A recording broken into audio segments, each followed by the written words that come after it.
안녕하십니까. 법과 통하면 행복으로 통한다. 통통 법률화 놀자의 박지훈입니다. 오늘도 저와 함께 법 이야기를 전할 네 분 소개합니다. 안녕하세요.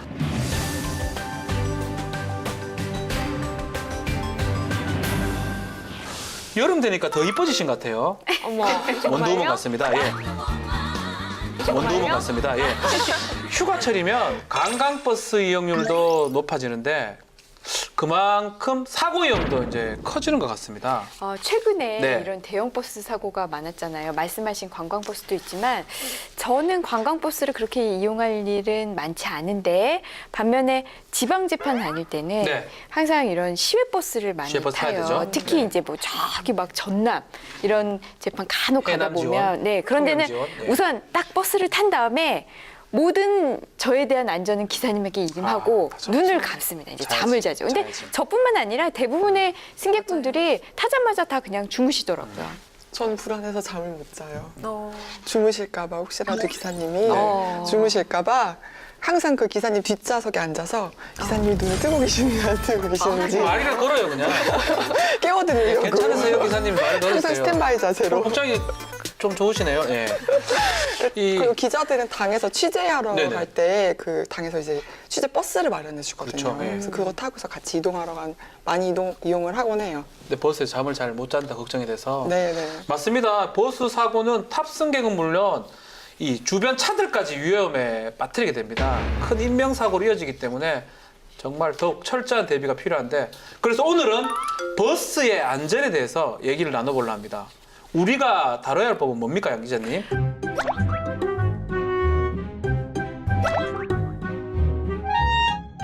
양 변호사님. 오늘 우리가 다룰 법률은 여객자동차운수사업법이랑 자동차관리법인데요. 먼저 여객자동차운수사업법 같은 경우에는 여객자동차운수사업에 관한 그 질서를 확립을 하고 또 공공복리 증진을 목적으로 하는 걸로요. 1961년에 제정됐던 자동차 운수 사업법에서 1997년에 이제 여객 자동차 운수 사업법으로 전문 개정이 돼서 제명이 변경이 됐고요. 다음으로 이제 자동차 관리법 같은 경우에는 일반적으로 자동차의 등록이나 뭐 안전 기준 이런 것들을 이제 규정하고 있는 법률이고 이거는 1962년에 제정이 됐던 도로 운송 차량법에서 1986년에 자동차 관리법으로 이제 이름이 변경이 됐어요. 상당히 좀 복잡하고 이름만 들었을 때는 상당히 어려울 것 같은데 이참에 많이 알아두면 좋을 것 같습니다. 먼저 버스의 종류에 대해서 좀 짚어보면 좋을 것 같은데요. 네, 일단 기본적인 버스를 좀 살펴보면요. 네. 저희가 많이 이용하는 게 바로 시내버스, 시내버스. 그리고 네. 마을버스 이렇게 있을 텐데요. 그 법으로 규정된 시내버스를 살펴보면은 지자체의 단일 행정구역에서 운행 계통, 즉 운행하는 구간을 정하고 국토교통부령에서 정하는 자동차를 이용해서 여객을 운송하는 버스를 네. 말합니다. 그리고 마을버스는요, 시내버스에서 사용되는 자동차의 특수성 등으로 인해서 그 운행하기 어려운 곳, 좁은 길처럼 그렇죠. 그런 곳을 대상으로 여객을 운송하는 버스를 일컫습니다. 초록색이잖아요. 네, 그렇죠. 대부분. 이렇게 시내 노란색인가? 버스가 있으면 시외 버스도 있겠죠. 그렇겠죠. 시외는 네. 말 그대로 그 행정구역을 벗어납니다. 장거리, 네, 네. 장거리인데요. 이 시외 버스도 크게 세 가지가 있습니다. 우선 고속형, 직행형, 그리고 우리가 일반적으로 완행형이라고 많이 하는 완행형? 일반형 이렇게 있는데요. 그 기준에 대해서는 국토교통부령이 정하고 있는데 뭐 네. 지금 우리가 그냥 상식상으로 알아둔다면 이 고속형 시외버스는요. 고속형 시외버스. 100km 이상, 운행 거리가 100km 이상 되고요. 운행 구간의 60% 이상이 고속도로인 경우. 이거 우리가 이제 고속형이라고 그러고 처음 시작과 끝날 때까지 안 멈춥니다. 정류소에 없이 그냥 쭉 정거장에 멈추는 거 없이 쭉 가는 게 이게 고속형이고요. 60% 이하 그 고속도로를 지나고 그리고 50km 이상이면서 100km 이하인 그 운행 거리를 하는 게 이제 직행형. 직행형. 그리고 이제 그렇지 않은 정류소마다 서고 뭐 이러는 곳이 완행. 이제 우리가 완행형, 일반형 이렇게 나뉘고요. 이렇게 운행 계통이 정해져 있는 시내버스, 시외버스 외에 우리가 흔히 어디 놀러 갈 때 너 버스 전세 냈어? 하는 그 전세 버스가 있습니다. 제가 소리 지르면 금액이 많이 들어요. 노래 부르면. 너 전세 냈어? 전세 버스 냈니? 버스 전세네. 이 전세버스는 특별한 운행 계통은 없고 전세버스 말 그대로 나 버스 사용할게 하는 그 계약에 따라서 그 운행 구간이 정해지는 그런 버스가 있습니다. 이 참 안타까운 일인데 장거리, 단거리 할 것 없이 버스 사고가 끊이지 않는 것 같습니다. 맞습니다. 최근 그 버스 사고 하면은 그 봉평 터널 버스 참사 기억하실 거예요. 참. 그거 엄청났죠. 네.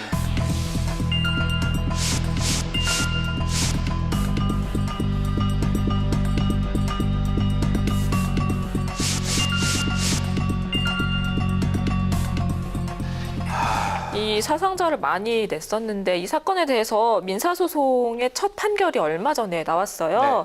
그 유가족들은 이 사건이 단순히 버스기사 개인의 문제가 아니라 그 평소 안전교육을 소홀히 한 회사 책임도 있다. 그러니까 정신적 피해 등을 보상하라 이렇게 소송을 냈었고 판결 결과 버스회사와 전세버스 공제조합 등이 유가족들에게 희생자 한 명당 최대 1억 3,700만 원을 배상하라고 판결이 나왔습니다. 판결은 잘 나왔네요. 네.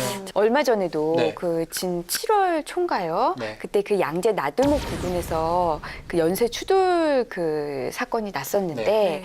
광역버스가 이제 앞서가는 그 차들을 추돌해서 그게 연쇄 추돌이 났어요. 맞아요. 6중인가 7중인가 네. 나서 제일 첫 번째 그 받은 그 차 안에 타고 있던 그 부부가 올라서 버렸어요. 예, 맞아요. 그 사망한 정말 안타까운 사건도 있었습니다. 사실 그 사고 현장에 제가 있었습니다. 그래요?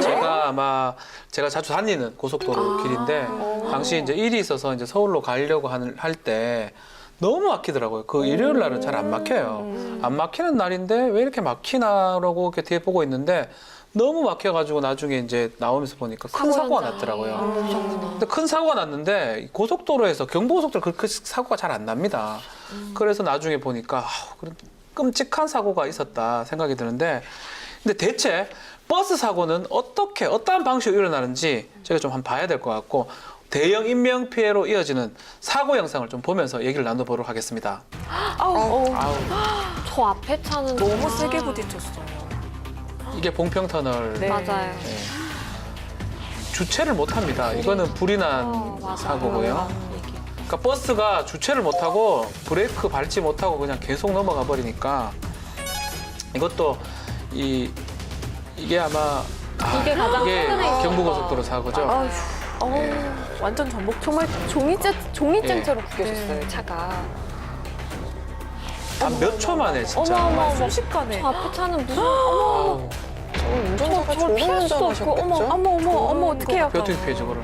피할 수도 없어요 저거는. 진짜. 그러니까요. 아니 저런 고속도로에서 맞은편에서 옆 차선도 방법 아니고 없어요. 정말 반대편에서 이쪽으로 넘어올 거라고 저 운전자는 아무도 상상이나 예상 못했어요, 못하는 진짜. 상황이고요. 저 네. 피할 수도 없고 저런 식으로 넘어와 버리면 피할 수도 없고 마찬가지로 우리 경부고속 사고도 보면 뒤에서 그냥 가고 있어요. 그런 사고가 뭐 뭔지도 모를 거예요. 바로 그냥 덮쳐버리니까 사실은 피할 방법이 없다. 이거는 단순히 배상을 받고 보상을 받고의 문제가 아닌 것 같고요. 네. 한순간에 이제 날벼락이 떨어진 것 같습니다. 영상 보니까 어떤 생각이 듭니까? 전 무슨 생각 드냐면요. 네. 이건 나 혼자 운전을 잘해서 될 일이 아니구나. 맞아요. 네. 나는 멀쩡하게 잘 운전하고 있어도 저렇게 정말 집채만한 버스가 다가오면은 이거 뭐 피할 방법도 없고요. 불도저처럼 완전히 차량들이 밀어버리죠. 예, 이건 어떻게 내가 다녀야 될지. 아니, 저희 남편도 저 뉴스를 보고 나서 저한테 그 뒤에서 혹시 큰 버스가 오면 차선을 변경을 해서 달려라라고 하는데 아까 영상 보니까 옆에서 의미가 튀어나오잖아요. 없어요. 네. 그러니까 어떻게 피할 수가 없는 거죠. 저는. 그 봉평터널 그게 그 블랙박스 영상이 딱 돌았는데 그 영상을 보니까 그 사람이 그 버스 바로 앞에 있었는데 그 터널 앞에서 옆으로 차선을 이동한 거예요. 네. 그러니까 정말 천만다행으로 산 그 거잖아요. 사람은 산 거죠. 그러니까 약간은 진짜 불행 운이 좌지우지하고 저 같은 경우도 사실 되게 안전운전하는 스타일이거든요. 그래서 저는 뭐 옆에 트럭이 있어도 피합니다. 뭐 버스에 피하는데 내가 암만 잘한다 하더라도 좀 피해도 될 일도 아닌 것 같아요. 근데 이 보면 사고 나는 거 볼 때 마음이 상당히 아픈데 왜 이렇게 졸음운전 같기도 하고 글쎄요. 이런 사고가 끊이지 않는 이유가 뭘까요? 근데 제 생각에도 네. 좀 졸음운전이 큰 것 같아요. 이유 중에서. 네네. 얼마 전에 그 기사님들 다큐멘터리 시사 프로 이런 걸 봤는데 어떤 기사분 인터뷰를 하는 걸 봤는데 이렇게 졸음운전에 대해서 대답을 하시는데 본인은 졸음이 올 때 오히려 세게 밟는데요, 엑셀을. 그러면 뭔가 위태하다 이런 걸 느끼면 잠이 깨니까. 너무 네, 극단적인 그걸 방법. 보니까 너무 무서운 거예요. 예.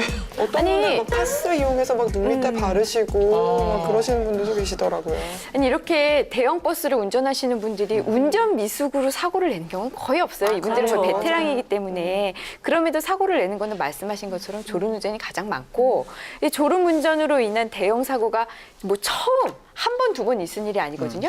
계속 반복되고 있잖아요. 그렇죠. 그 이유는 뭐겠습니까? 저는 아직도 안전 불감증인 것 같아요. 버스에서의. 이렇게 졸음운전을 한번 큰 사고가 나면, 야, 이거 큰일 났다. 야, 이거 또 발생할 수 있겠다. 이거 정말 문제가 많다. 우리 이거 빨리 대책을 세워보자. 뭐, 어떻게 좀 쉬는 뭐 어떤 여유를 주던가, 다른 뭐 시스템을 개발하던가 할 텐데, 그런 게 없이, 특별한 이유, 특별한 노력 없이 또 계속 이렇게 사고가 반복되죠. 발생한다는 거는 여전한 안전 불감증 때문이 아닐까. 네. 맞아요. TV에서 보니까 기사님들이 그 꿈을 꾼대요, 운전을 하면서. 그 정도로 잠깐 졸 때 꿈을 꾼다 그러더라고요. 그러니까 정말 이게 사실 그 기사님들의 졸음운전이 가장 큰 원인이라는 걸 우리가 알잖아요. 근데 저는 그 아까도 말씀하신 것처럼 그렇게 만들 수밖에 없는 이 시스템이 사실 문제인 것 같고요. 그래서 그 시스템을 바꿔야만 결국에는 그 운전 기사님들 개인도 좀 졸음운전을 안 하게 되지 않을까 네. 싶어요. 실제로 많은 버스 그 기사들이 휴식이 보장이 안 되고 네. 있다고 하더라고요. 거의 대부분이 2교대,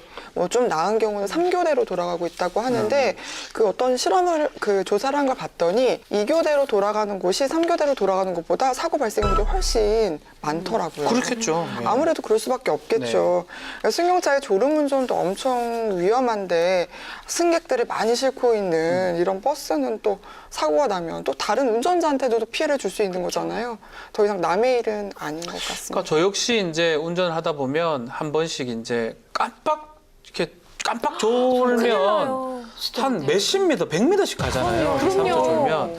근데 보면 영상에 보면 이 기사분들이 운전했던 기사분들이 다 졸음운전 했다고 그래요. 맞아요. 이 졸음운전 예방이 안 되면 어떻게 계속 합니까 이게? 이게 또 혹자는 네. 뭐 기사님들의 그 정신력이 약하다. 아니면 뭐 졸음 쉼터가 부족하다. 아니면 뭐 차량에 산소가 부족하다. 뭐 이런 차량이요? 얘기를 하시는데 너무하다. 사실 보면 기사님들이 잘 쉬지 못하니까 졸시는 거 아니겠어요? 저는 그렇게 생각하는데 그 버스 기사님들이 실제로 그 스케줄이 굉장히 무리하게 짜져 있다고 해요. 네네. 그 앞서서 이제 MC님이 보신 그 사고. 경부고속도 사고? 네. 예. 그 광역버스 운전자의 그 근무 일지를 봤는데요. 전날 무려 18시간 반을 일하고 와. 잠은 5시간 반 주무셨대요. 어머. 이게 제가 확인해 보니까 앞선 이튿날도 출근해서 평균 16시간 이상 운전을 했다 그러거든요. 사람이 이렇게 운전을 하게 되면 집중력이 떨어질 수밖에 없고 졸음운전을 할 수밖에 없습니다. 맞아요. 네, 맞아요. 네. 그래서 교통안전공단이 조사를 해봤어요. 네. 그랬더니 버스 기사분의 무려 70%, 네. 거의 69.5%, 거의 70%가 운전 중에 졸음이 온다예요. 그러니까 저는 운전을 사실 그렇게 익숙치 않거든요. 그래서 저는 운전을 하면 긴장이 돼요. 긴장이 돼서 잠이 안 오는데 이분들은 베테랑이에요. 그쵸. 그러니까 운전이 너무 익숙해요.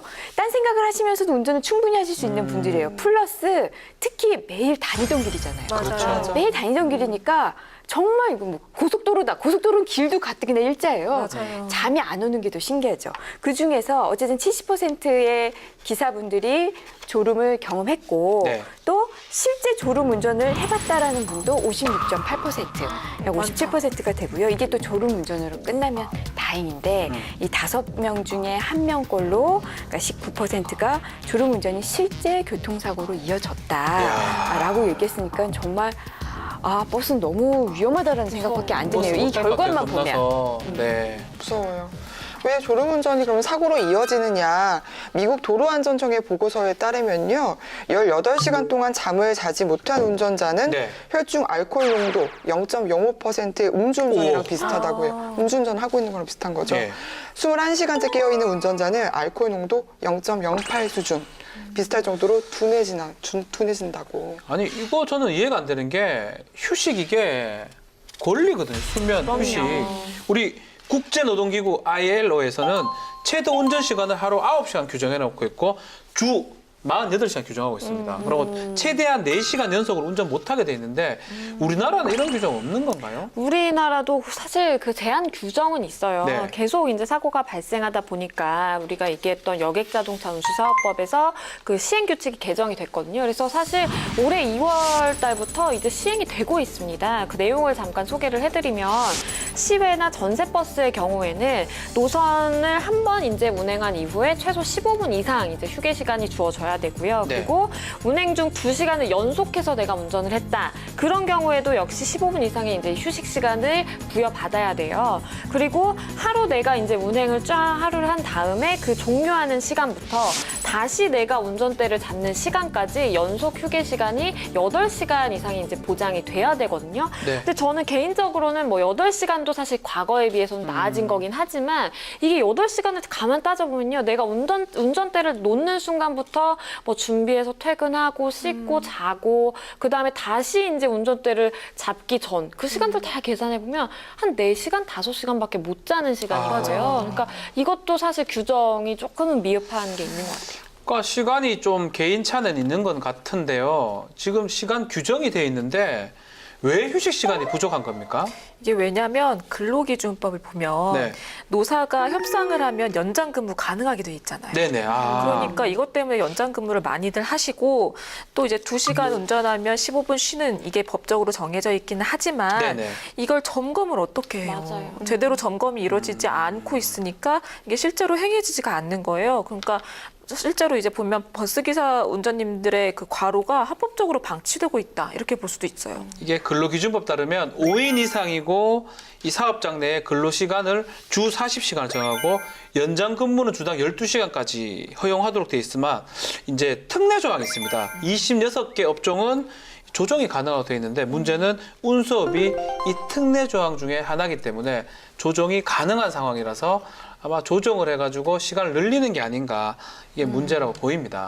그 근로기준법에 네. 아까 말씀하신 대로 주 40시간에 주당 12시간까지만 연장 근무를 허용한다라고 하면 52시간이네요. 52시간, 네. 그러면 이거를 곱하기 4, 한 달을 4주니까 하면은 한 208시간이에요. 그러면 한 달에 한 208시간 정도가 특례 조항이 적용되기 전이라면 네. 우리가 근무할 수 있는 그 시간인데요. 그 특례 조항에 따라서 상황이 이렇다 보니까 2015년에 버스 운수업 종사자들의 월 평균 근로시간은 무려 234시간이 달한답니다. 힘들어요. 네, 버스 운전자의 28%는 새벽부터 종일이 됐고요.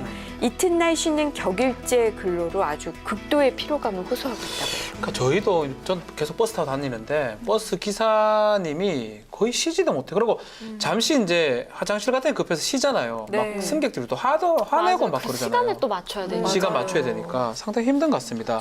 이 같은 노동 환경 자체가 운수업 종사자도 가로하게 되는 것도 물론이지만 이걸 타는 시민들도 위험에 빠뜨려서 결국은 발의된 법안이 있죠. 네, 지난 7월 13일 박홍근 의원이 네. 대표 발의한 내용인데요. 아까 말씀하신 근로기준법 59조의 그 특례 특례. 조항에 따라서 연장 근무와 휴게 시간 조정 가능한 규정이잖아요. 그 특례 조항 그 중에서 운수업은 제외하자. 빼자 운수업. 네, 그러니까 운수업은 아까 말한 대로 원칙적으로 그 40시간과 주당 12시간만 지키자. 네, 그것만 하게 하자. 그 이상은 못하게 하자라고 이제 발의를 했습니다. 이게 아마 고속버스라든지 사고가 발생하다 보니까 이런 법안을 발의한 것 같은데 법안 어떻습니까?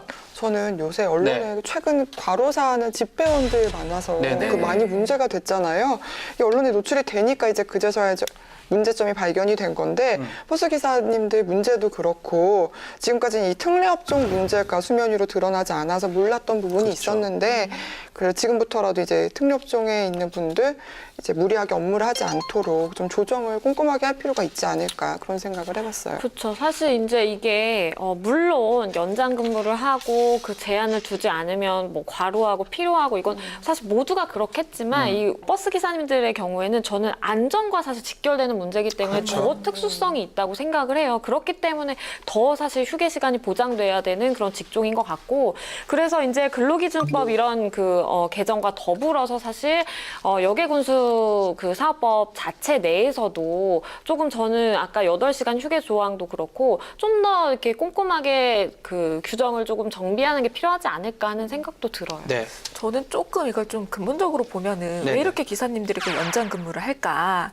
이게 그러면 기본적인 근로만 해서는 혹시 생활이 불가능해서 그러는 건 아닐까? 좀 그걸 좀 다시 한번 살펴보고 그래서 아. 임금을 저희가 지난주에 최저임금도 했었잖아요. 네네. 그러니까 좀 임금을 한번 다시 한번 살펴보면 어떨까? 이런 생각도 해봤어요. 그러니까 연장 근로를 하는 이유가 임금이 부족하니까 연장 근로를 네, 하는 게 그럴 수도 아니냐. 있겠다. 아이디어가 맞는 것 같긴 한데요.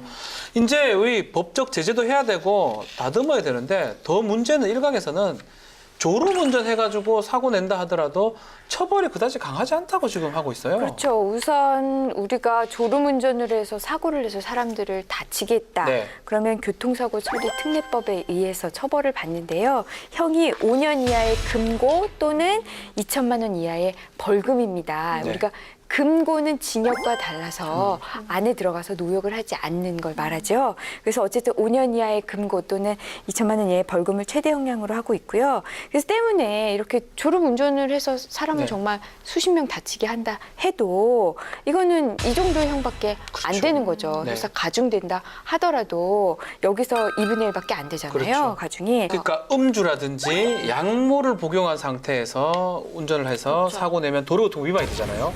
되기도 하고 또 사람을 다치게 하면 가중처벌이 되는데 졸음은 체크도 사실 안 돼요. 네. 그렇죠. 눈 보고 이게 좋네? 뭐 이렇게 할 수 없잖아. 졸음 측정기도 없고. 없잖아. 눈 뭐 이렇게 다닐 수도 없는 거고. 졸음 자체는 측정이 안 되다 보니까 졸음 운전 사고든 전방주시 위반이든 똑같은 그냥 단순한 교통사고가 되기 때문에 금고, 5년 이하 금고. 최근에 1년 전 봉평터널 사건도 운전기사가 4년 6개월의 금고형이 확정됐습니다. 사실은 그 큰 사고를 냈는데 비해서 처벌이 좀 낮은 거는 사실인 것 같아요. 하지만 이마저도 본인이 네. 고백을 하지 않는 한 내가 졸음운전했다 이러지 않는 알 한은 길이 없어요. 알 길이 없다고 네. 하더라고요. 그리고 또 운전자가 본인의 의지와 상관없이 준 거다. 그래서 결과가 나쁘다는 이유만으로 아무래도 가중처벌을 하는 것은 좀 어렵지 않냐. 바람직하지 않다. 뭐 그런 얘기도 있죠. 있습니다. 이쯤에서 우리나라는 졸음운전 이렇게 대처를 하고 있는데 다른 나라는 좀 어떻습니까? 휴게 시간 같은 네. 경우를 조금 다른 나라를 비교해서 살펴보면 네네. 유럽 같은 경우에는 연속 운전 시간이 4시간 반으로 제한이 돼 있대요. 우리나라에 비해서 상당히 근무 조건이 좀 좋아 보이죠. 그리고 연속 운전을 한 이후에는 45분을 휴식해야 되고요. 우리 아까 뭐 2시간 하고 15분이었죠. 여기는 45분이고요. 그리고 1일 최대 운전 시간 같은 경우에는 9시간으로 딱 제한이 돼 있고 한 주, 1주에는 최대 56시간만 운전할 수 있다라 그래서 사실 우리나라보다는 좀 규정이 약간 엄격하게 돼 있는 것 같아요. 제가 지난해 유럽에 잠시 갔었는데 뭐 스위스, 독일을 차를 타고 다녀봤어요. 보니까 항상 보조 기사가 옆에 있어요. 그래요? 그래요? 고속버스는. 제가 그거 혹시 놀랐습니다. 졸리거나 뭐 예, 문제가 생길 교체가 때 가능하든. 어머. 모르겠어요. 좋네요. 독일하고 스위스는 제가 그렇게 봤거든요. 좋은 것 같아요, 아이디어. 그래서 거기에다가 시간도 이렇게 통제해 준다 그러면 아주 좋지 않을까 싶은데 호주는 어때요? 오스트레일리아. 호주의 경우에는 네. 네, 우리나라보다는 좀 규제가 높은데 다른 유럽보다는 약간 낮은데요. 네. 연속 운전 시간 5시간 30분이고요. 일주 최대 시간은 72시간으로 정해져 있어요. 그리고 연속 휴식 시간은 6시간 이상이어야 한다. 이렇게 돼 있습니다. 제가 이제 일본도 며칠 전에 다녀왔는데 많이 다니시네요. 버스를 좀 보기 위해서 1일 최대 운전 시간이 9시간이고요. 주 5일 근무가 보장되고 있고 만약에 버스에서 이걸 어기면 이 1억엔 우리나라 돈으로 한 10억 정도를 내야 됩니다. 벌금으로. 보면 우리나라하고 일본하고 외국하고 특히 호주하고는 큰 차이는 없는 것 같은데 왜 우리나라는 이런 사고들이 반복이 될까요? 휴게 시간을 얼마나 준수하느냐도 네. 있겠지만 아무래도 안전장치와도 좀 관련돼 있지 않을까요? 안전장치요? 만약에 설사 우리가 아무리 그래도 휴게 시간이 아무리 많이 보장돼 있더라도 우리도 또 사람인지라 사람이니까. 밥 먹고 나서 또 운전하면 또 졸릴 꾸벅꾸벅. 수도 있잖아요. 그럴 때 정말 제일 마지막 수단으로 내가 졸 때 사고를 방지해주는 차량 안에 장치된 어떤 비상장치, 비상제동장치 뭐 있어요? 이런 게 있지 않을까요? 제가 얼마 전에 상가집에 있어? 갈 일이 있어서 네. 심야에 버스를 이용할 일이 있었어요. 네네네. 근데 버스를 탔는데 앞에 이 차에는 차로 이탈 경보 장치 그게 있고 와. 그 비상 제동 장치가 장착돼 있습니다. 이거를 광고를 해놨더라고요. 오. 그래서 그 문구를 보는 순간 확 믿음이 가면서 앞으로는 2회사 차만 타야겠다. 아니 우리가 어릴 때 공부를 하다 보면 이렇게 막 뭐 공부 필승 막 이렇게. 필승하면서 이렇게 면도칼 같은 게 놔두고 자면 이렇게 그런 건가요 이게? 그러셨어요? 아니 저는 그렇게 공부 졸음을 쫓기 위해서 이게 차로 이탈 경보 장치 이거 뭡니까? 차로 이탈 경보 장치 같은 경우에는 말 그대로 이제 차로를 이탈할 때 경보음을 이제 발생을 시키는 건데 아. 운전자 의도와는 무관하게 이제 주행 차로 밖으로 자동차가 벗어나는 경우가 이렇게 있을 수가 네, 있잖아요. 그럴 때 이제 딱 경고가 울리는 거예요. 아 소리가 나요? 네네 소리가 이제 경고음을 발생을 시키는 건데 장착 비용 같은 경우에 한 50만 원 정도가 든다고 하고요. 비싸진 않네 그게. 근데 이제 차로 이탈보다는 가장 최근에 있었던 사고 같은 경우는 차로 이탈 없이 그냥 쭉 앞으로 이제 밀고 간 네. 경우잖아요. 그렇죠. 맞아요. 그런 경우에는 이제 비상제동 장치가 사실 필요한 거예요. 비상제동 장치가 뭐냐면 주행 중에 전방에 위치한 물체를 얘가 알아서 자동으로 감지해서 1차적으로 딱 경고를 해요. 이게 이제 앞에 물체가 있다. 근데 운전자가 반응하지 않고 그대로 이제 속력을 유지하게 되면 얘가 알아서 자동으로 그냥 급제동 시키는 거예요, 차량을. 그런 기능이 있어요 그런 차가? 기능이 있을 수 있다고 해요. 이게 조금 우와. 비용은 드는데 신차 같은 경우에는 한 500만 원 그리고 기존 차량 같은 경우에는 조금 많아 3천만 원 정도가 든다고 비싸네. 하는데 조금 비용이 문제긴 하지만 네. 사실 이 장치 하나만 있었다고 하더라도 가장 최근에 있었던 그 16명이 이제 그 사망하거나 부상당하는 그 사고 같은 경우는 일어나지 않을 수도 있었죠. 광역버스 많이 타보신 분들은 아실 거예요. 저는 광역버스 많이 네, 저 타봐서 계속 타는데 네, 속도가 좀 올라가면 아, 소리 나요. 소리 나잖아요. 네네네. 무시하던데 예. 그러니까 이제 아예 브레이크를 걸어버리겠다 이거죠. 그 소리가 그거구나. 그 소리가 저는 가속하면 나는 그냥 소리인 줄 알았어요. 삐삐삐삐 그 그건 소리 맞아요. 나요. 맞아요. 그거는 속도가 너무 빠르다 할 때 나는 소리인데 그것만으로도 이제 부족하니까 이제는 제동까지 하는 걸로 마련하자라는.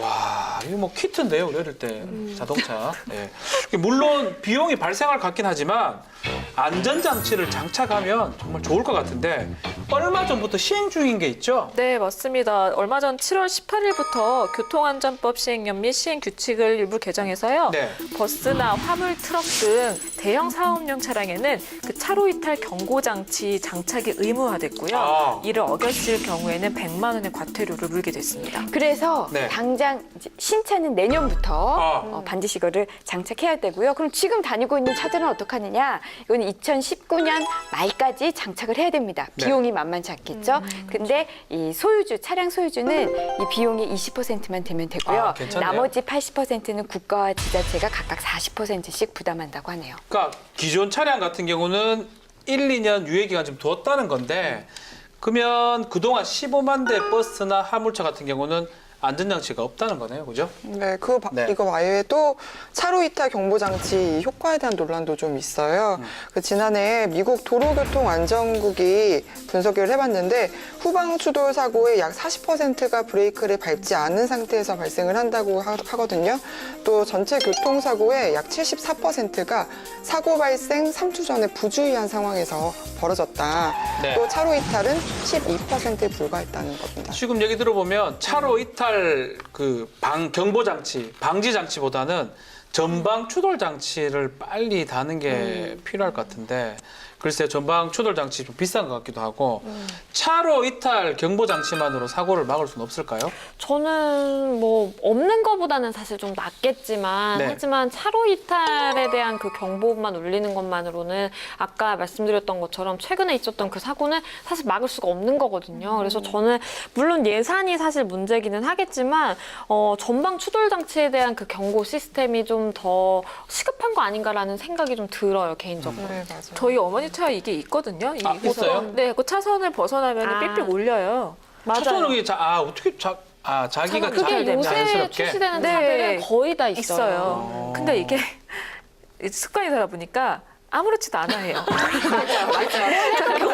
네, 그러니까 왜 그런 거 있고 아. 아까 말씀하셨듯이 그러구나, 네, 과속할 때마다 그 삑삑 소리 나도 기사님들 그냥 가시잖아요. 그러니까 인식의 전환이 더 필요한 것 같고 그 비상 제동 장치 그게 더 좋은 것 같기도 해요. 이게 차라리 이래야 되겠네. 차로 이탈하면 정신 차려 이 친구야! 뭔가 저는 거기에 더 깜짝 놀라서 정신 차려 이 친구야! 차를 그냥 삑삑해서는 안 될 것 같기도 하고. 글쎄 운행 시간 규정 같은 경우는 다 비슷한 것 같은데 안전장치는 다른 나라는 어떤지 한번 좀 얘기를 좀 나눠보고 싶습니다. 우리가 지금 얘기했던 네. 차로 이탈 경보 장치나 네네. 아니면은 자동 긴급 제동 장치 이런 장치들이요.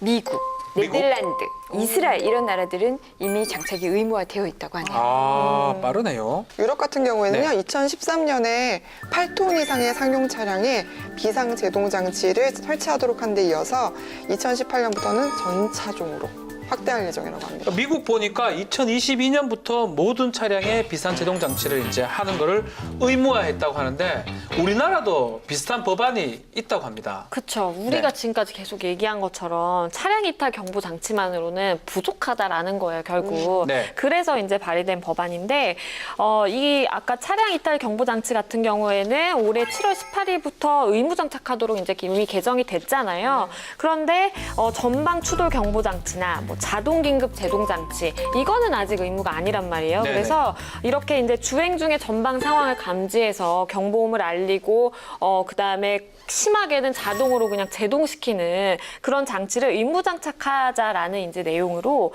지난 7월 11일에 이동섭 의원이 대표 발의한 법안이 있습니다. 야, 이 법안 괜찮은 것 같은데 미국의 도로와 교통안전국에 따르면 2011년부터 2012년까지 이 전방 추돌 감지 시스템에 따라서 이거를 시범적으로 장착을 해보니까 사망 사고가 82.2% 감소됐다고 효과가 그래요. 있네요. 요거는 분명히 제가 봤을 때는 차선 그 이탈 방지보다는 전방 추돌 방지 이게 가장 중요한 어떤 맞아요. 시스템 같아요. 저는 요새 이제 일련에 있었던 이런 버스들 때문에 발생한 이런 대형 사고들을 보면서 아, 버스 승객보다 그 버스 주변에 있던 차들에 타고 있던 사람들이 다 많이 다쳤잖아요. 그래서 제가 그런 사고를 뉴스를 볼 때마다 아, 내가 길에서 버스를 만나면 무조건 피해 다녀야겠다. 피해야겠다. 네. 특히 버스 앞 옆은 무조건 피해야겠다 이런 생각을 했었거든요. 그런데 만약에 이런 장치들이 들어온다면 버스가 알아서 충돌하기 전에 멈춘다는 거 아니에요? 아, 좋다. 그러니까 분명 어느 정도 안심이 될 것 같아요. 요거가 된다면 알아서 쓴다는 거죠. 부딪히기 전에. 제가 아까 안전장치가 장착돼 있다는 문구를 보고서 마음이 편해졌다고 말씀드렸잖아요. 잤어요. 푹. 정말 푹 잤어요. 푹 잤어요? 네. 그 전에는 기사님 졸까봐 잠도 못 자고 두 눈 뜨고 막 기다렸거든요. 노래 부르고 뒤에서. 네. 그랬는데 모든 차량이 아무래도 장착이 돼 있다면은 모든 승객들이 안전하게 이용을 할 수 있겠죠. 그렇죠. 그리고 이 실험을 한 걸 봤는데 시속을 줄이지 않고 제동 장치가 장착되어 있는 차량을 2대를 운행을 했을 때 아무래도 속력을 완벽하게 줄인 차량이 제동 장치까지 걸린다면 네. 사고를 완벽하게 막을 수 있겠지만 시속을 줄이지 않고 제동 장치가 걸렸어요. 그러면은 아무래도 큰 사고로 이어질 것을 작은 사고로 완충하는 효과는 있다. 줄일 수 있다. 네. 저 안전장치 살라고요. 합니까? 장착하시려고. 아유, 장착해야죠. 저도 이거 보고서 장착하고 싶더라고요. 네번 장착해서 뭐하노? 남이 장착해야 다 되는데. 해야 돼요. 다 해야 될 것 같은데. 지금까지 이제 우리 휴게 시간도 좀 알아본 것 같고 안전장치 장착 의무 이런 것도 좀 알아봤는데 문제는 그럼에도 불구하고 사고가 나면 왜 합니까 우리? 빠져나가야겠죠. 아까 화재 났던 그 경부고속도로 사고 있었잖아요. 네. 무조건 빠져나가야 됩니다. 비상구로 이용해서. 불났잖아요. 근데 신속하게 빠져나가야 되는데 이거 신속하게 빠져나가는 거 자동차 비상구 관련법은 어떻게 돼 있습니까? 자동차 및 자동차 부품의 성능과 기준에 관한 규칙 네. 제30조에 이를 규정하고 있는데요. 승차 정원 16인 이상의 자동차에는 먼저 비상구를 설치하는 게 원칙입니다. 이 비상구는 크기가 있는데요. 폭 40cm, 높이 120cm 이상이어야 돼. 폭 40cm면 우리 박지훈 우리 나 진행자께서 못 나가는데? 약간 걱정이 저 못 되지만 나가는데요? 네, 그 40cm. 규정을 왜 자기 마음대로 만들어? 우리는 뭐 그래서 이런 50cm 내주면 나가지. 우선 진정하세요. 네네. 이런 비상구를 차체의 좌측면 뒤쪽 또는 뒷면에 이 비상구를 둬야 되고요. 네. 아니면 비상구를 내가 두지 않겠다라고 한다면 일정 규격 이상으로 총 면적이 2제곱미터 네. 이상인 강화 유리로 된 창문이 있는 경우에는 비상구가 없어도 괜찮대요. 그리고 대신에 이런 창문을 둔 경우에는 비상시에 탈출해야 되잖아요. 네네. 그러니까 이 창문을 깨야겠죠. 그렇기 때문에 4개 이상의 이 비상 망치를 비치를 해야 한다고 합니다. 그러니까 좀 간단히 말하면 비상문이 돼야 되지만 혹시라도 강화 유리라 그러면 망치만 있으면 비상문 없어도 된다. 뭐 이 말 그렇죠. 같은 거 맞죠? 그런 네. 거 같은데 저는 좀 걱정되는 게 네. 그럼 만약에 이거 버스가 바다에 빠지면은 이거 깰 수가 힘들지 않나요? 네, 그러면 바다에 빠지면 비상문 있다 하더라도 비상문도 못 열 것 같아요. 문제 같긴 한데요. 비상구 없는 거는 좀 말이 안 되는 것 같은데. 비상- 저 상황이 있어야 인터넷에서 된다. 비상 망치로 이렇게 창문을 깨는 영상을 봤거든요. 깨져요? 안 깨지더라고요. 그럴 것 특히 어린아이나 여성 같은 경우에는 정말 어려울 것 같더라고요.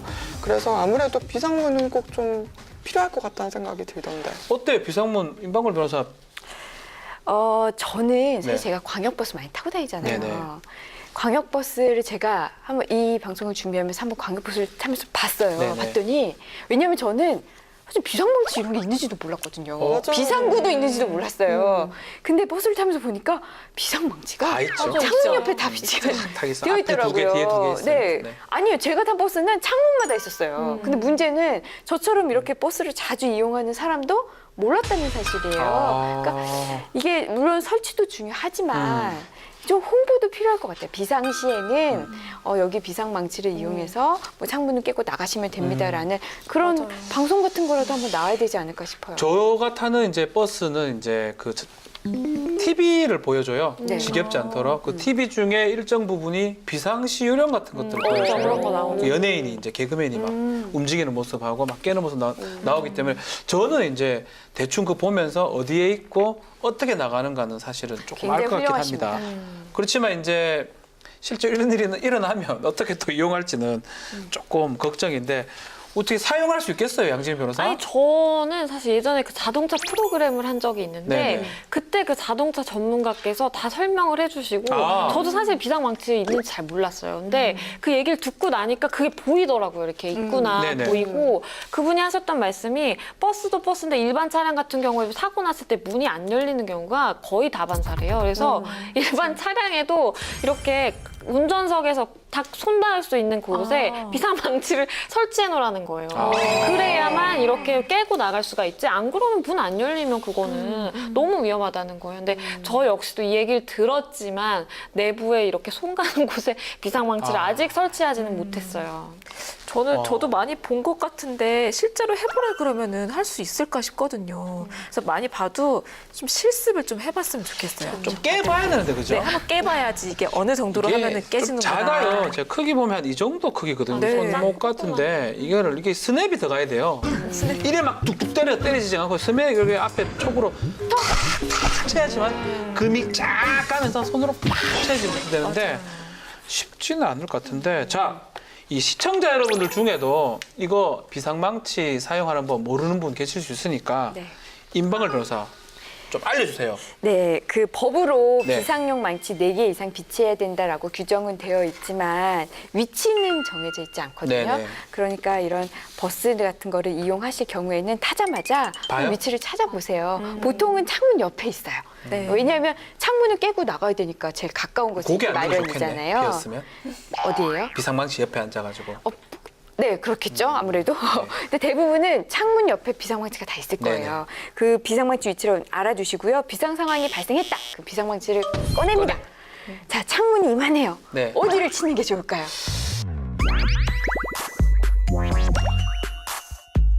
가운데? 이제 우리가 쉽게 생각하는 게 가운데잖아요. 근데 가운데보다는 모서리 쪽.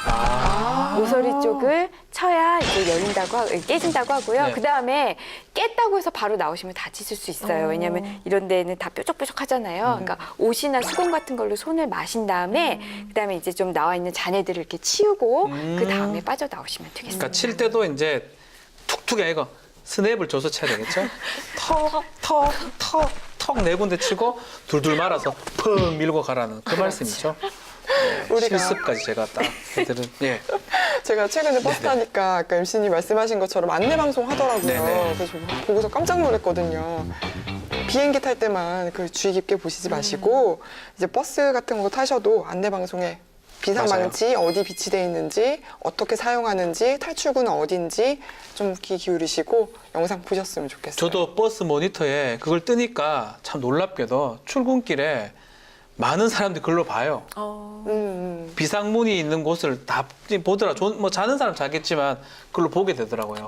그래서 이거 조금 교육 아닌 교육이 되기 때문에 필요한데 요거 의무화 법도 있죠, 이거. 그렇죠. 네. 여객자동차 운수사업법 시행령 그리고 시행 규칙에 따라서 지난 2월 28일부터 안전교육 시청각 자료를 네네. 제작하도록 돼 있고요. 그리고 말씀하신 것처럼 출발 전에 이제 차내 모니터를 이용해서 이거를 이제 이용하는 승객들한테 이제 보여주도록 의무화가 됐기 때문에 사실 변호사님도 그걸 시청하실 수 그래서 있었던 받는 것 거죠. 같아요. 예. 이 제도의 실효성 확보하기 위해서 안전 점검하고 안내 방송 의무를 위반 업체한테는 행정 조치도 할 수 돼 있는데 이것만으로 사고를 막을 수 있습니까? 박세 기자님? 안타깝지만 그건 아닌 것 같아요. 네. 아까 얘기했던 그 울산에서 발생했던 그 버스 화재 사고 있었잖아요. 그때 딱 봤더니 차량이 충돌하고 나서 바로 이제 전등이 꺼져 버렸고 차 안에 못 그래서 찾겠네, 깜깜해져 그러면. 버렸고 찾겠네요. 연기가 자욱하니까 네. 못 찾았대요. 망치를 못 찾았다 그러고 또 다른 경우에는 망치를 찾았다고 하더라도 썬팅하신 데들 있잖아요. 썬팅해 놓은 곳은 또 깨기가 어렵다고 합니다. 썬팅된 곳은 뭐 있어도 무용지물이네요. 근데 그래도 저기는 망치라도 있었잖아요. 네. 아예 망치도 구비되지 않고 비상구도 당연히 없고 이런 이 시내버스와 관광버스가 있었다고 해요. 2015년 기준으로 그게 제대로 갖춰지지 않아서 시정한 건수가 1,105건이라고 합니다. 자, 이런 정도면 유일하게 탈출할 수 있는 방법은 탈출구인데 만약 차량 하재 사고가 난다 그러면 앞에서부터 불길이 일어나거든요. 그렇죠. 앞에 봉쇄돼 버리면 그 문 없으면 안 되겠네요, 진짜로. 정말 생각만 해도 좀 아찔한데 또 뭐 소등이 되면 비상망 찾지도 못하고 다른 나라는 지금 어떻게 하고 있습니까? 네, 유럽 같은 경우에는요, 승차 정원이 9인 이상인 자동차의 경우에는 비상 탈출 장치가 설치 대상이에요. 네네. 승차 정원에 따라 승강구 2개 또는 승강구 1개, 비상문 1개, 또 의무로 설치하게 돼 있고요. 비상 탈출 장치 3개 이상을 이렇게 해서 구비를 해야 합니다. 이야. 미국 같은 경우에는 총 중량이 이제 4.5톤을 초과하는 자동차가 대상이고요. 네네. 측면이나 뒷면 아니면 천장 거기에 이제 승차 정원에 따라서 일정 면적 이상의 그 비상 탈출 장치를 설치해야 된다라고 돼 있습니다. 일본의 경우에는 승차 정원 30인 이상 자동차가 대상이고요. 네. 비상문 1개를 의무적으로 설치해야 된다 이렇게 돼 있습니다. 야, 우리나라는 뭐 설치된 때도 있고 안 된 것도 있는 것 같기도 하고 그런데 어느 나라든 어떤 자동차든 이 승객의 안전을 위해서 비상 탈출구 설치가 꼭 필요한 것 같은데 우리나라도 이런 문제를 해결하기 위해서 방안을 찾고 있죠. 맞습니다. 네. 우리나라도 승차 정원 16인 이상 승합 자동차에 대해서 비상문 설치를 의무화하자라는 이 자동차 및 자동차 부품의 성능과 기준에 관한 규칙 일부 개정안이 지난 4월 7일에 입법 예고가 됐어요. 그래서 앞으로는 승강구가 2개 이상, 승강구 2개. 네, 아니면 승강구 하나 이상, 비상구 하나 이상 이런 식으로 반드시 나갈 수 있는 곳이 2곳 이상 되도록 의무화. 불이 한쪽에 나면 한쪽으로 나가야 되니까 그죠? 그렇죠. 네. 그렇게 해서 의무적으로 설치해야 됩니다. 하지만 불안감을 해소하기에는 아직도 역부족입니다. 그 이유가 이 법의 적용 시점이 신모델 차량의 경우에 2019년 7월 1일부터고요. 기존 모델의 신규 생산 차량의 경우에는 2020년 7월 1일부터 적용되기 때문입니다. 자, 화재 상황에서 저도 생각해 보면 탈출구 찾기가 참 어려울 것 같아요. 비상문 하나 더 설치한다 가지고 이게 모든 게 해결될 수 있습니까? 어때요? 사실 좀 해결이 어렵다라는 의견이 있기 때문에 발의된 법안이 있어요. 아, 법안이 있습니까? 그렇습니다. 이제 비상문이 물론 없는 것보다 있는 게 좋겠지만 이왕 만들 거면 좀 확실하게 만들자라 그래서 그 기준을 정한 거라고 보시면 되는데요. 앞으로 자동차를 제작하거나 아니면 판매를 하는 판매자 같은 사람들이 승차 정원 16인 이상의 자동차를 판매하는 경우에는 국토교통부령으로 정하는 바에 따라서 승강구나 아니면 비상 창문 아니면 비상 탈출구 같은 이런 비상 탈출 장치를 설치하자라는 내용이고요. 지난 3월 28일에 박주민 의원이 대표 발의했습니다. 아니 뭐 비상 뭐 다시 승강구, 비상 창문, 비상 탈출구 같은 그런 장치를 설치하자. 이건 뭐 비상 안전 너무 해가 막 뭐 다 열리는 거 아니에요? 다 구멍이 일로 나가 저로 나가 이러지 않고 근데 사실 가만 생각해 보면 종합 세트긴 한데 이렇게 하면 안전에는 아주 유리할 것 같아요. 장기적으로는 이렇게 하는 게 필요하다 생각이 듭니다. 어때요, 임박 변호사님? 저도 그래요. 비상 상황을 생각해 보면 만약에 차 안에서 정말 뭐 화재가 났다든지 화재 났다, 예. 뭐 지금 빨리 탈출해야 되는 상황이 그러면 탈출구가 많을수록 좋은 거 아닌가요? 그렇죠. 제가 쭉 계속 얘기하고 있지만 광역버스 많이 타잖아요. 네네. 광역버스에 늘 사람이 많아요. 그러다 보니까 제가 타는 광역버스에서는 가끔 분명히 출입구가 앞에 하나 뒤에 하나인데 뒤에를 막아버리고 거기에 의자를 네, 그렇죠. 하는 데가 많아요. 워낙 우리 승객들이 같은 많다 동네 보니까. 사는가 봐요. 예. 그렇죠. 그렇죠? 예. 그러다 보니까 근데 아까 제가 말씀드린 거 그거 입법 예고 됐으니까 이제는 그거 안 되겠죠? 거기에 열 수 있도록 돼 있어요. 아, 열릴 수 있도록 예. 되어 있어요. 그래서 타는 사람 입장에서는 저는 이렇게 카드 딱 찍고 뒷좌석을 뒤를 딱 돌아보는데 그 내리는 그 문이 있는지 없는지부터 보거든요. 아. 왜냐면 앞에서 내려야 될지 뒤에서 내려야 될지 봐야 되니까. 그렇죠. 근데 뒤에 내려야 될 부분에 의자가 있으면 아 이거 괜찮은 건가? 라는 생각부터 들어요. 맞습니다. 예. 사실 이제 그 비상문이라는 게 비행기도 보면 인원에 따라서 그 적정하게 수용할 수 있는 문의 한계가 있는 거잖아요. 그러니까 그렇죠. 그 인원에 따라서 사실 비상문을 다 설치하는 게 저는 맞는 것 같고, 근데 이제 문제는 정말 비상시에 탈출할 수 있는 상황에 좋은 컨디션인지를 또 체크하는 것도 사실 중요하죠. 왜냐하면 설치만 해놓고 뭐 정작 비상시에 이거 뭐 안 열리고 그러면 그렇죠. 시승을 안 하잖아요. 그게 사실 더 중요한 것 같아요. 이 도로 위에 사람보다 더 중요한 건 없지 않나 생각이 들고 오늘 뭐 많은 얘기를 좀 나눠봤는데 혹시 버스에서 안전하기 위해서 또 추가돼야 될 게 좀 있으면 의견 한번 주십시오. 제가 가서 국회 건의드리겠습니다.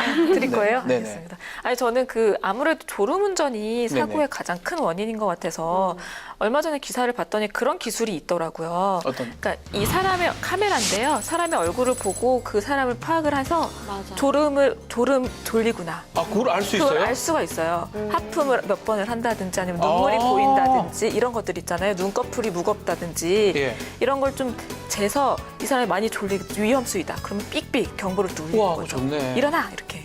근데 뭐 그런 사람 있잖아요. 좀 졸게 생긴 사람. 네. 졸린 눈에 제가 좀 살아요. 졸리는데. 졸린 눈에. 졸게 생긴 사람들 어떡하지? 혹시 추가할 수 아니, 있는 게 저는 있습니까? 그냥 지금 살짝 스치는 생각인데 네네. 그 자동차 프로그램 했다 그랬잖아요. 네네. 그러면서 시승을 했는데 그 의자 시트 안에 그 안마기가 설치돼 있는 의자를 시승 체험을 괜찮네. 해본 적이 아, 있거든요. 그럼 근데 졸린 거 아니에요? 물론 너무 릴렉스해주면 좀 힘들겠지만 이렇게 콩콩콩콩 이렇게 안마 치는 거 있잖아요. 아. 이게 이렇게 엉덩이나 이렇게 등에서 해줄 때 되게 은근히 긴장이 되면서 뭔가 이렇게 졸음은 순간적으로 달아나지 하나 나가볼까요, 제가? 두 분 얘기를 종합해 볼게요. 이 화면에 이제 졸음 시스템을 감지하고 갑자기. 존다 싶으면 안마가 아니고 싸대기 한 방 날려주는 기계가 어머나. 아이고 자기도 좋잖아 한 방 맞아도 아 내가 졸았구나. 저희 아내가 제가 운전하다 졸면 싸대기를 때리는데 아, 옆에서 이렇게 예. 오. 이거 좋은 것 같아요. 앞에서 감지하고 이렇게 싸대기 한 방 맞고 상당히 좋을 것 같아요. 이번에서 너무 부정적으로 바라보는 거예요.